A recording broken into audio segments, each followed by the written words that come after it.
Hola, estamos en la madrugada del martes 13 de mayo de 2025. Y yo me encuentro en Madrid. Voy a comentar,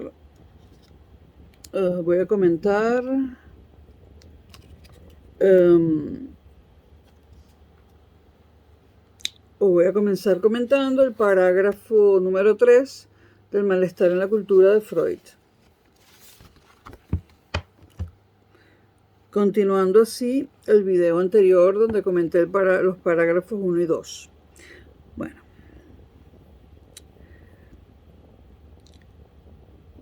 Dice Freud, ¿por qué al hombre le resulta tan difícil ser feliz? Y dice, ya hemos respondido al señalar las tres fuentes del humano sufrimiento: la supremacía de la naturaleza, la caducidad de nuestro propio cuerpo y la insuficiencia de nuestros métodos para regular las relaciones humanas en la familia, el Estado y la sociedad. Más adelante dice, nuestra actitud frente al tercer motivo de sufrimiento en las relaciones con los otros seres humanos, el de origen social, y habla de él, dice, nos negamos en absoluto a aceptarlo, no atinamos a comprender por qué las instituciones que nosotros mismos hemos creado no habrían de representar más bien protección y bienestar para todos. Dice que hemos obtenido un pésimo resultado en este sector de la prevención contra el sufrimiento. Y, dice Freud, comenzamos a sospechar que también aquí podría ocultarse una porción de la indomable naturaleza, tratándose esta vez de nuestra propia constitución psíquica. Dice, nuestra llamada cultura llevaría gran parte de la culpa por la miseria que sufrimos y podríamos ser mucho más felices si la abandonásemos para retornar a condiciones de vida más primitivas. Dice que ha escuchado aseveraciones como esa. Y dice, califico de sorprendente esta aseveración porque es innegable que todos los recursos con los cuales intentamos defendernos contra los sufrimientos amenazantes proceden precisamente de esa cultura. Es decir, con la tecnología, nosotros hemos hecho cosas para enfrentar y superar la miseria de nuestro estado primitivo, ¿no? Bueno, más adelante dicen, el triunfo del cristianismo sobre las religiones paganas, terrible, ya debe haber intervenido tal factor anticultural, teniendo en cuenta su íntima afinidad con la depreciación de la vida terrenal implícita en la doctrina cristiana. Repito, la depreciación de la vida terrenal implícita en la cultura cristiana. Más adelante dice, al extenderse los viajes de exploración, se entabló contacto con razas y pueblos primitivos. Los europeos imaginaron que esos pueblos llevaban una vida simple, modesta y feliz. Y una vida que parecía inalcanzable a los exploradores de nivel cultural más elevado. Y dice la verdad, Freud, no es un distinto nivel cultural el que tenía Europa frente a América. Era un nivel cultural más elevado. La experiencia ulterior ha rectificado muchos de estos juicios. En múltiples casos se había atribuido tal facilitación de la vida a la falta de complicadas exigencias culturales, cuando en realidad obedecía a la generosidad de la naturaleza y a la cómoda satisfacción de las necesidades elementales. Habla Freud del encuentro de España y Europa con el Caribe.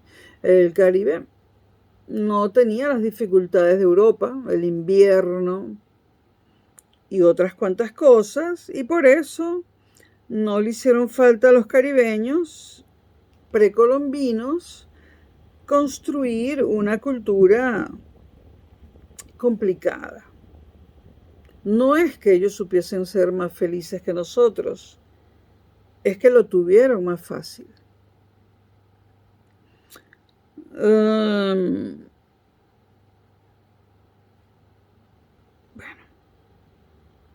Repito, obedecía a la generosidad de la naturaleza y a la cómoda satisfacción de las necesidades elementales.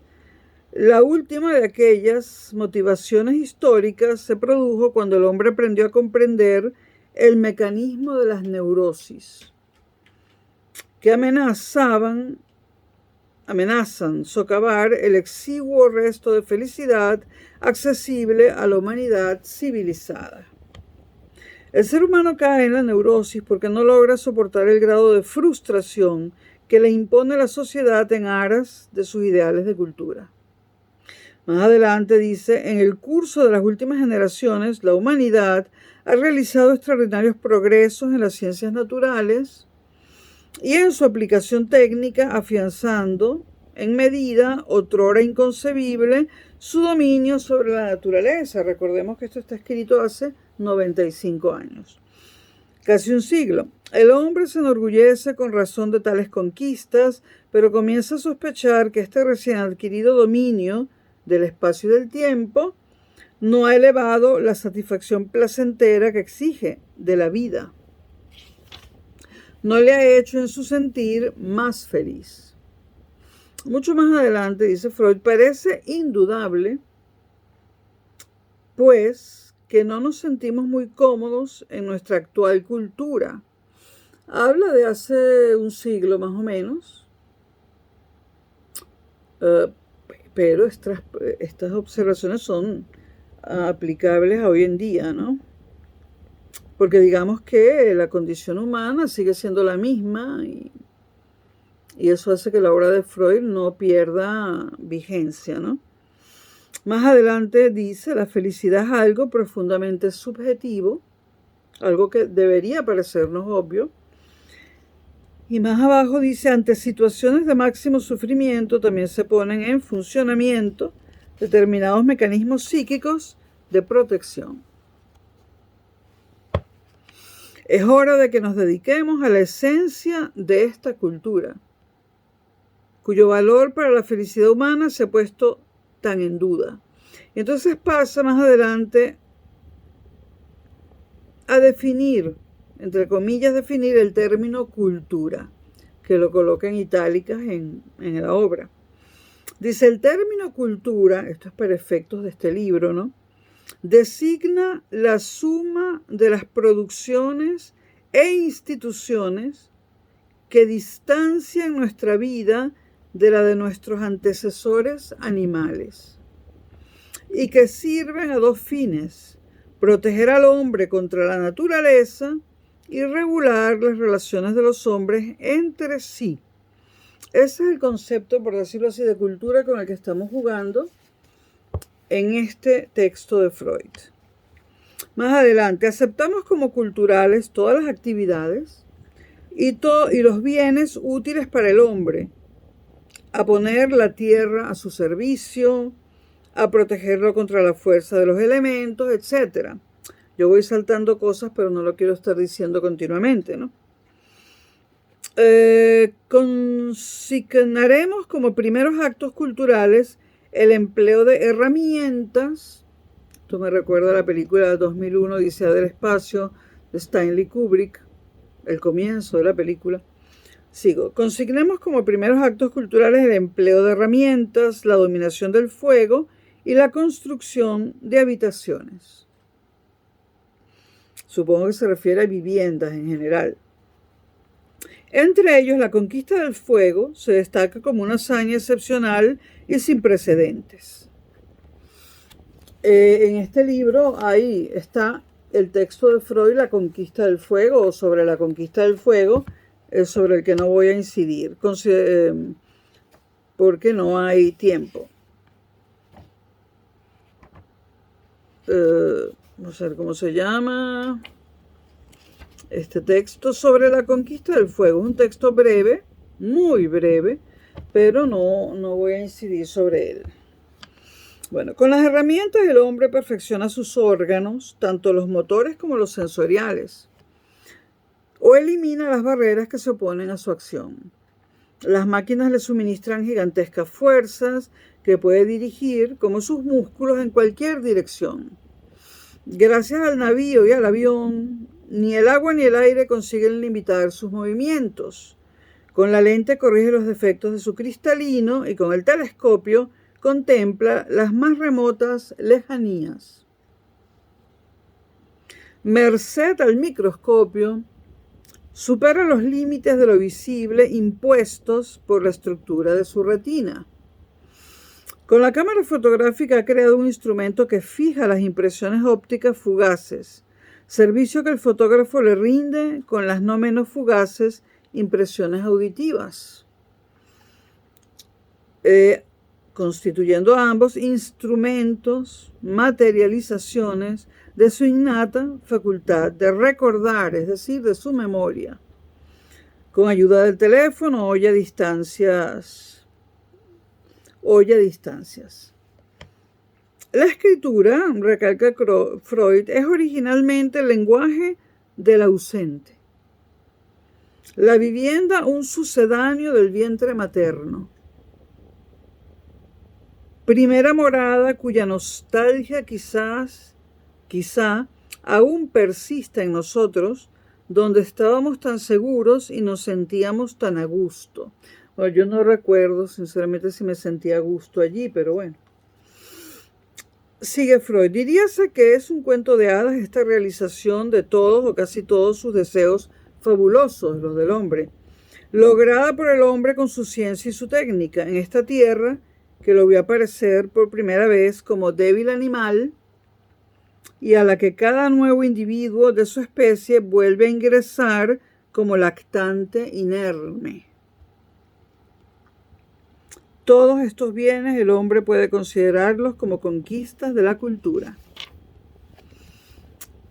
Luego, 2 páginas más allá, dice Freud, también celebramos como manifestación de cultura el hecho de que la diligencia humana se vuelque igualmente sobre cosas que parecen carecer de la menor utilidad,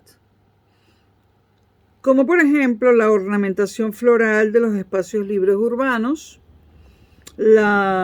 junto a su fin útil de servir como plazas de juegos y sitios de aireación, o bien el empleo de las flores con el mismo objeto en la habitación humana. Al punto advertimos que eso, lo inútil, cuyo valor esperamos ver apreciado por la cultura, no es sino la belleza. Exigimos al hombre civilizado que la respete donde quiera que se le presente en la naturaleza y que en la medida de su habilidad manual dote de ella a los objetos. Más adelante, poquito más adelante, dice que nuestras exigencias a la cultura también nos hacen esperar ver en ella las manifestaciones del orden y la limpieza. Belleza, orden y limpieza. Okay. Cualquier forma de desaseo nos parece incompatible con la cultura. Extendemos también a nuestro propio cuerpo este precepto de limpieza. Más adelante, ni siquiera nos asombramos cuando alguien llega a establecer el consumo del jabón como índice de cultura. Análoga actitud adoptamos frente al orden que, como la limpieza, referimos únicamente a la obra humana. Y yo voy saltando cosas, estoy recalcando lo importante. Susan, la gata. Susan no, ajá. El orden permite al hombre el máximo aprovechamiento de espacio y tiempo. La belleza, el orden y la limpieza ocupan una posición particular entre las exigencias culturales. En la siguiente página y al final menciona las actividades científicas o artísticas y dice que indican un elevado nivel de cultura.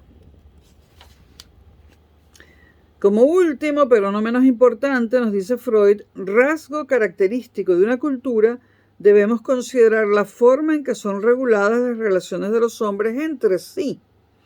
Y más abajo dice, la vida humana en común solo se torna posible cuando llega a reunirse una mayoría más poderosa que cada uno de los individuos y que se mantenga unida frente a cualquiera de estos.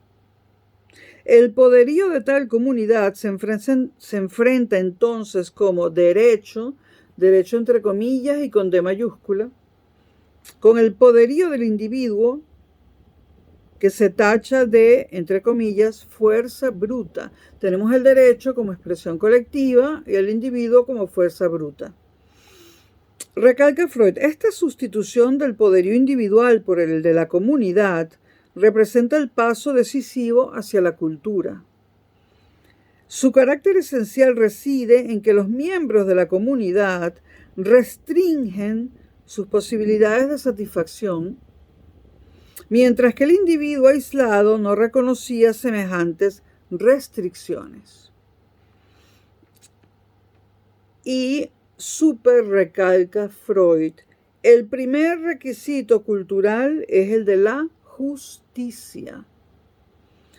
La seguridad de que el orden jurídico, una vez establecido, ya no será violado a favor de un individuo, sin que esto implique un pronunciamiento sobre el valor ético de semejante derecho.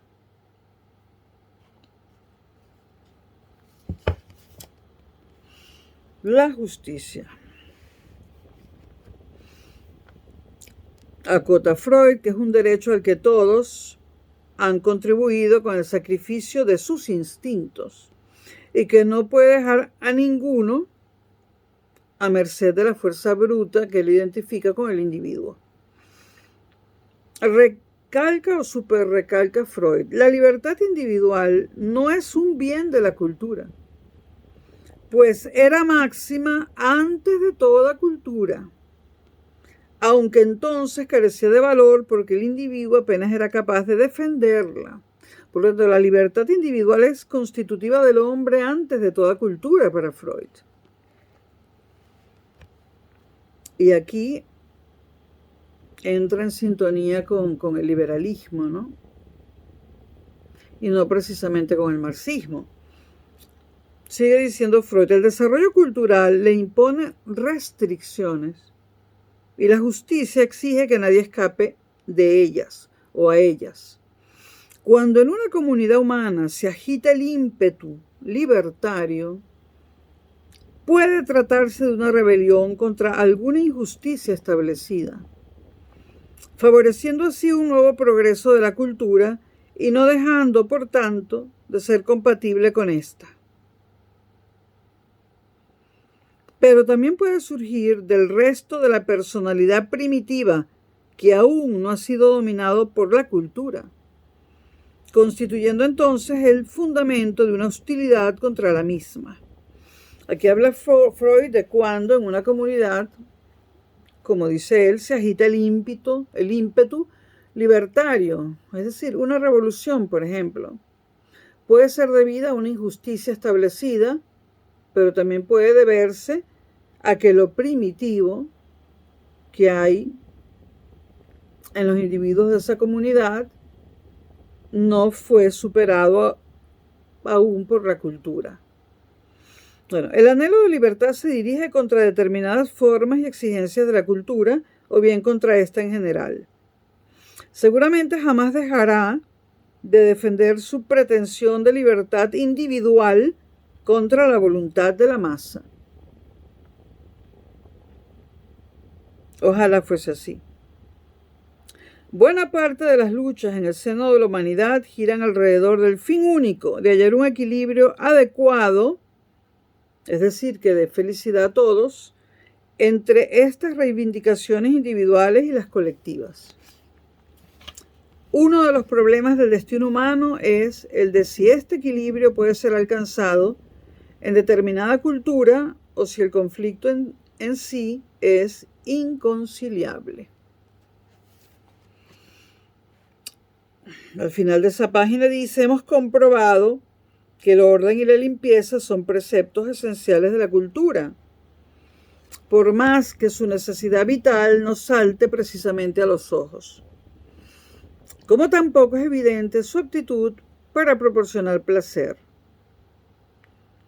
Aquí se nos presenta por primera vez la analogía entre el proceso de la cultura y la evolución libidinal del individuo.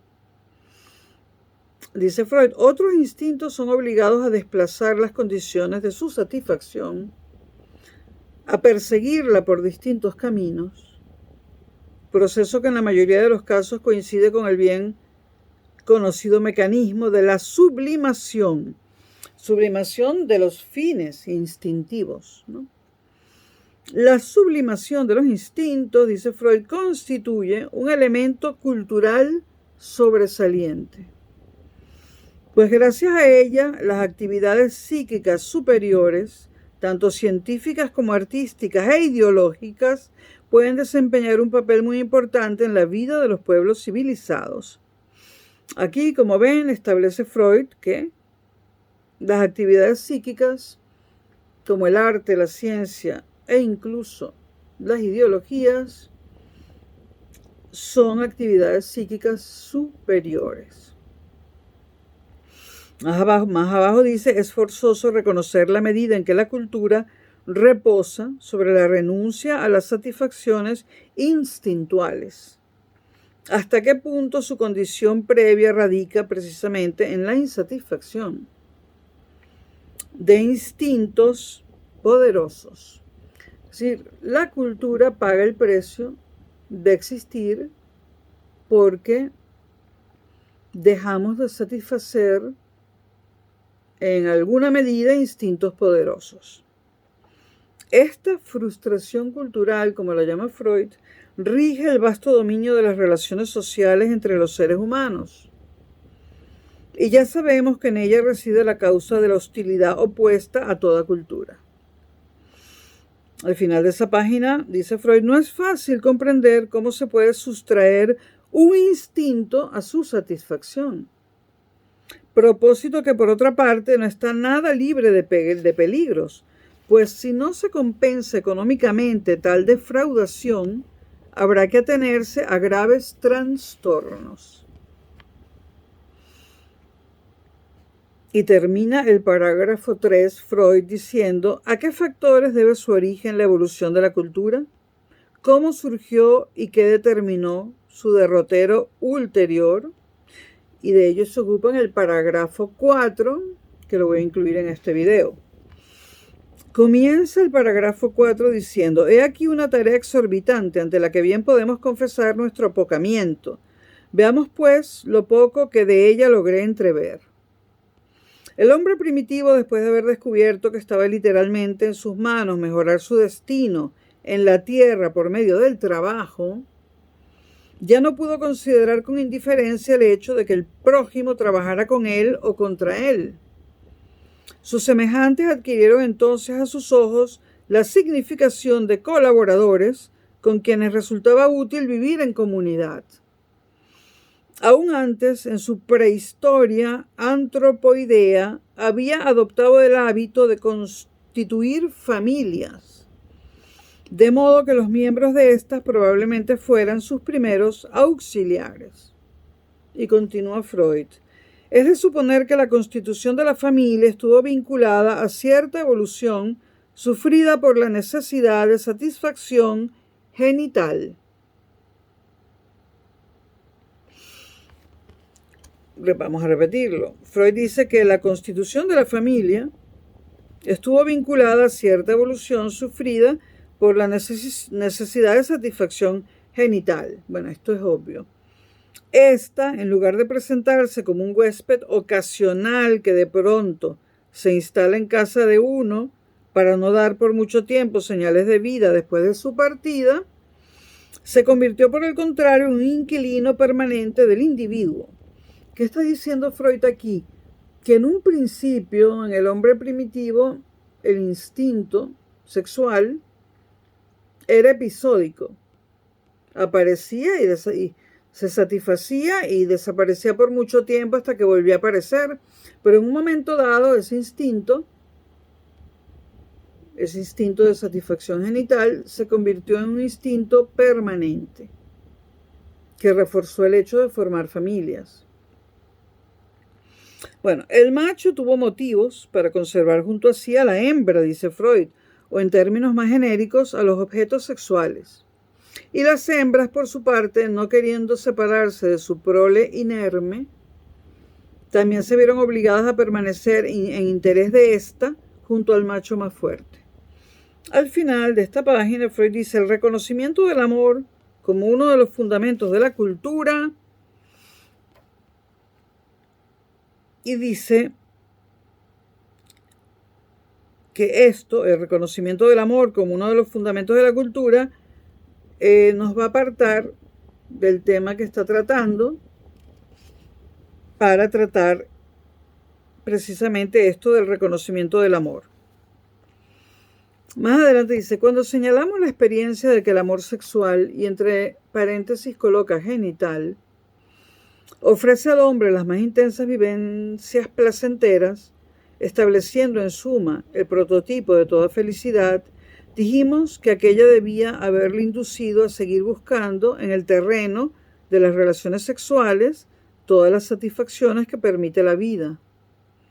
De manera que el erotismo genital vendría a ocupar el centro de su existencia.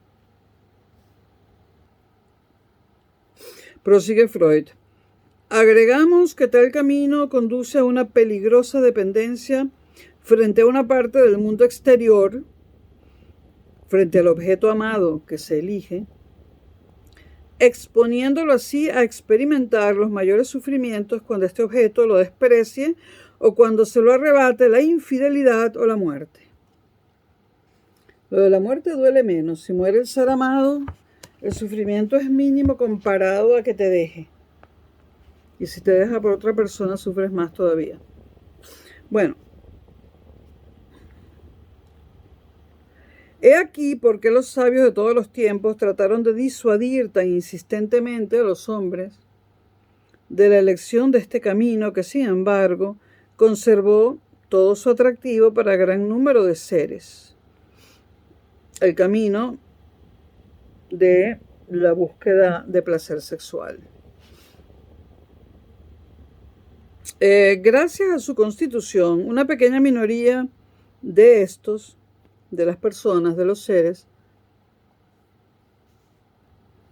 me mira la gata porque no le hago caso. Juega, anda, Susan. Bueno.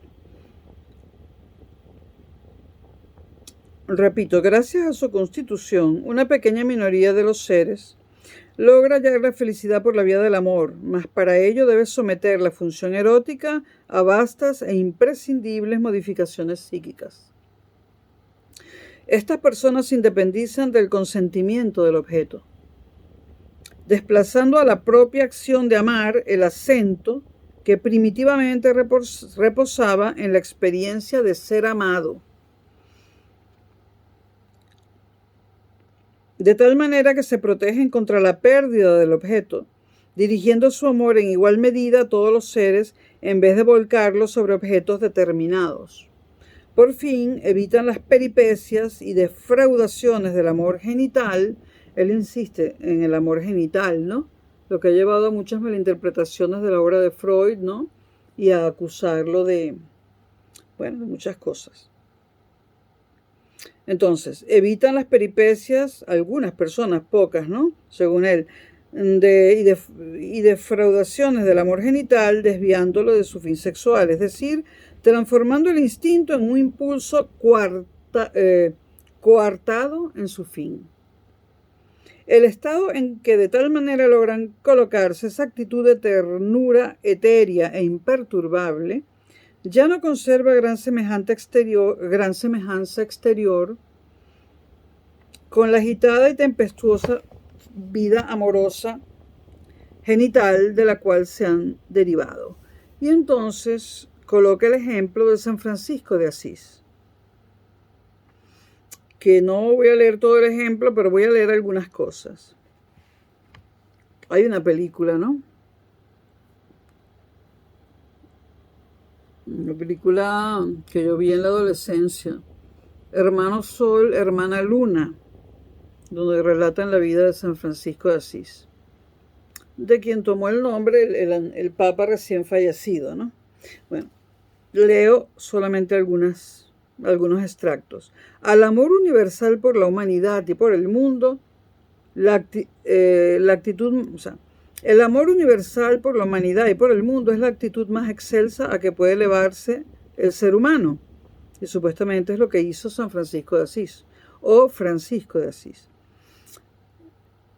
Un amor que no discrimina pierde, un amor que no discrimina pierde a nuestros ojos buena parte de su valor, pues comete una injusticia frente al objeto. Luego, no todos los seres humanos merecen ser amados. Bueno, salimos de esta comparación con San Francisco de Asís, y más adelante dice Freud, también se denomina amor, y lo coloca entre comillas, a los sentimientos positivos entre padres e hijos, entre hermanos y hermanas, a pesar de que estos vínculos deben ser considerados como amor de fin inhibido, como cariño. Sucede simplemente que el amor, coartado en su fin, fue en su origen un amor plenamente sexual y sigue siéndolo en el inconsciente humano. Para Freud. Más adelante dice, el amor genital lleva a la formación de nuevas familias. El de fin inhibido a las amistades, coloca amistades entre comillas, que tienen valor en la cultura, pues escapan a muchas restricciones del amor genital, como por ejemplo a su carácter exclusivo. Respecto a esto recuerdo un texto de Marguerite Yourcenar, que creo que está en su libro, un libro donde se recogen varios ensayos de ella, creo que se llama no sé qué cosa y peregrina, donde ella habla de la terrible, de lo terrible del amor, por su carácter exclusivo y de lo maravilloso de la amistad, porque la amistad no exige exclusividad. Bueno, la relación entre el amor y la cultura deja de ser unívoca en el curso de la evolución. Por un lado, el primero se opone, el amor, a los intereses de la segunda, de la cultura, que a su vez lo amenaza con sensibles restricciones. Tal divorcio entre amor y cultura parece pues inevitable, pero no es fácil distinguir al punto su motivo.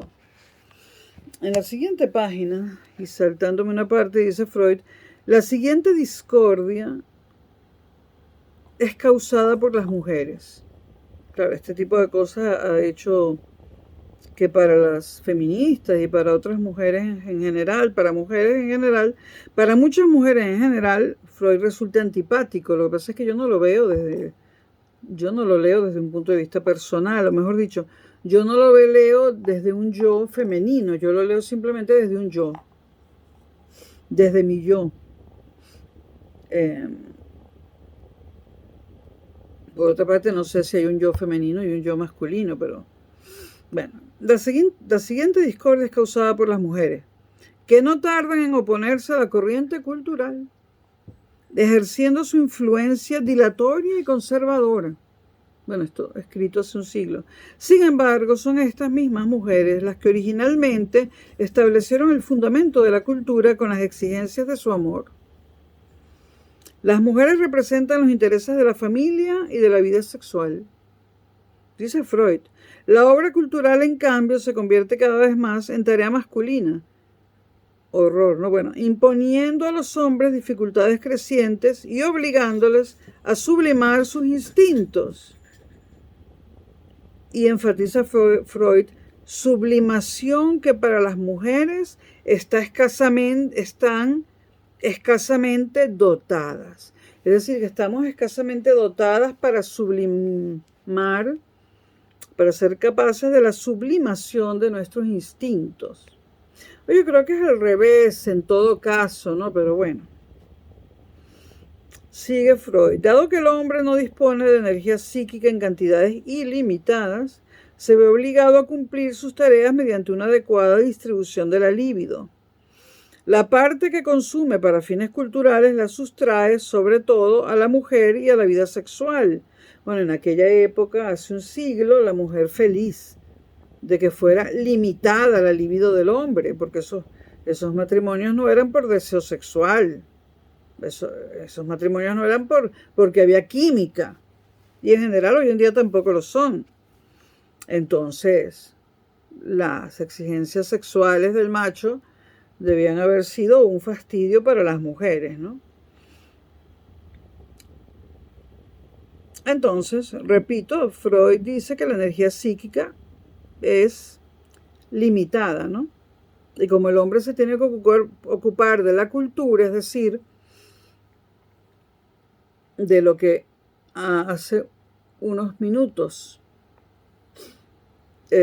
dije que era la cultura para Freud y el concepto de cultura sobre el cual se está hablando en este libro, ¿no? Pues entonces los varones, o sea, la libido tiene una energía limitada para ambos sexos, pero dado que el varón, esto está escrito hace un siglo, tiene que usar esa libido en actividades culturales, ¿no? Le queda menos para dedicarle a la mujer y a la vida sexual. Y prosigue Freud, la constante convivencia con otros hombres y su dependencia de las relaciones con estos aún llegan a sustraerlo a sus deberes de esposo y padre. La mujer, viéndose así relegada al segundo término por las exigencias de la cultura, adopta frente a esto una actitud hostil. Bueno, todo esto es muy discutible, ¿no? Todo esto que dice Freud aquí, bueno, yo no viví hace un siglo, ¿no? Pero nací hace casi 65 años, ¿no? Todo esto es tremendamente discutible. Bueno, sigamos. En cuanto a la cultura, su tendencia a restringir la vida sexual no es menos evidente que la otra, dirigida a ampliar el círculo de su acción. Recalca Freud, ya la primera fase cultural, la del totemismo, y habría que haber leído Tótem y Tabú de Freud, ¿no? Trae consigo la prohibición de elegir un objeto incestuoso. Quizá la más cruenta mutilación que haya sufrido la vida amorosa del hombre en el curso de los tiempos. Entonces lo tengo en rojo. Ahora, eso llamado incesto sigue sucediendo. Y yo creo que sucede cada vez más, pero en privado. Y cuanto mayor es el nivel cultural y la inteligencia, más sucede, ¿no? Yo nunca le he visto problema al incesto realmente. Bueno, entre madre e hijo, no sé. Entre padre e hija sí le veo problemas, ¿no? Será porque soy mujer, no sé. Y entre padre e hijo varón, en el malestar en la cultura no lo dice, pero Freud dice que la única forma de curar la neurosis en las mujeres es cuando paren un hijo varón, porque entonces lo tienen todo. Y así responde Freud a la pregunta, ¿qué quiere una mujer? Un hijo varón, así lo tiene todo. No solamente tiene ese órgano que ella envidia en el varón, según Freud, ¿no? Sino que es que no solamente ha construido el órgano, es que ha sido capaz de crear un hombre completito. Bueno, más adelante dice, ya sabemos que la cultura obedece al imperio de la necesidad psíquica económica, pues se ve obligada a sustraer a la sexualidad gran parte de la energía psíquica que necesita para su propio consumo. Luego habla de la cultura europea occidental. Dice, al comenzar por proscribir severamente las manifestaciones de la vida sexual infantil, actúa con plena justificación psicológica, pues la contención de los deseos sexuales del adulto no ofrecería perspectiva alguna de éxito si no fuera facilitada por una labor preparatoria en la infancia. Bueno, esto es Sí, es cierto, ¿no? La elección del objeto queda restringida en el individuo sexualmente maduro al sexo contrario, hace un siglo. Y la mayor parte de las satisfacciones extragenitales son prohibidas como perversiones. Imagínense, si solamente hace un siglo la genitalidad era lo único que se podía hacer, evidentemente eran las mujeres las que quedaban peor paradas, ¿no? Todo lo demás era perversión. El amor oral, perversión, ¿no? La Iglesia Católica y el cristianismo en general hicieron mucho, calificando casi todo como perversión, cuando los pervertidos son ellos. Bueno, el efecto de estas medidas restrictivas podría consistir en que los individuos normales, es decir, constitucionalmente aptos para ello, volcasen todo su interés sexual sin merma alguna en los canales que se le han dejado abiertos por la cultura, se supone, ¿no? Pero aún el amor genital heterosexual, único que ha escapado a la proscripción, esto está escrito hace 95 años, todavía es menoscabado por las restricciones de la legitimidad y de la monogamia. Y agrega Freud, la cultura actual nos da claramente a entender que solo está dispuesta a tolerar las relaciones sexuales basadas en la única e indisoluble, única e indisoluble, era indisoluble en aquella época, entre un hombre y una mujer, sin admitir la sexualidad como fuente de placer en sí, aceptándola tan solo como un instrumento de reproducción humana, que hasta ahora no ha podido ser sustituido. Esto está escrito hace un siglo. Ahora podemos sustituir del coito para generar seres humanos, ¿no? Lo cual deja muy mal a los hombres. Porque aparte de servir para la guerra, no les veo otro. Y eso que yo no soy feminista, ¿no? Las feministas son las que se acuestan con ellos y les dan 3 hijos, como una que anda por allí. Bueno, solo los seres débiles, dice Freud, se sometieron a tan amplia restricción de su libertad sexual. Al final de esta página dice Freud, para los que tienen esta edición, estoy en la página 105, a veces creemos advertir que la presión de la cultura no es el único factor responsable, sino que habría algo inherente a la propia esencia de la función sexual que nos priva de satisfacción completa, impulsándonos a seguir otros caminos. Esto yo considero que es muy posible, ¿no? Y esto ha sido el resumen comentado del parágrafo 3 y 4. Para el resto voy a grabar otro video, ¿no? Porque en estos parágrafos, el 3 y el 4, digamos que Freud, define lo que es la cultura, ¿no? Como objeto de este ensayo, ¿no? Nos vemos pronto.